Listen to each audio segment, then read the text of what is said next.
কিরে ফুবন, ভাত নিচ্ছিস না কেন? আব্বা, এত জায়গা থাকতে আমরা এই বাসে উঠলাম কেন? ঢাকা শহরে অন্য কোনো বাসা কি আপনার পছন্দ হয় না? কেন, সমস্যা কোথায়? জব্বার আমার এতদিনের পুরনো বন্ধু, ও এখানে নিয়ে এলো কেন? ওইখানে থাকতে কি কোনো সমস্যা হচ্ছে নাকি? খোকন আগে খা, পরে কথা বলি সে ব্যাপারে। হ্যাঁ, কেন, কি সমস্যা, কি হয়েছে রে? জাপানি কি লুকাচ্ছিস?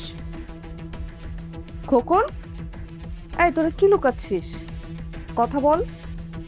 মানে আমি বুঝলাম না, সব সময় কথা পেটে রাখিস কেন? পেটের মধ্যে কথা কই আটকে রাখলাম? মানে এই বাসে আমাদের উঠতে কেন হলো?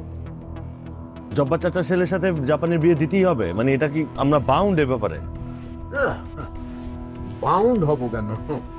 জব্বার আমাদের এত উপকার করে, এতদিনের পুরনো বন্ধু তো, সে একটা কথা বলেছে, কথাটা আমরা আমি রাখতে পারি। এখানে তো বাউন্ডের কোনো কিছু নাই, আমি তো এখানে কোনো দোষের কিছু দেখছি না।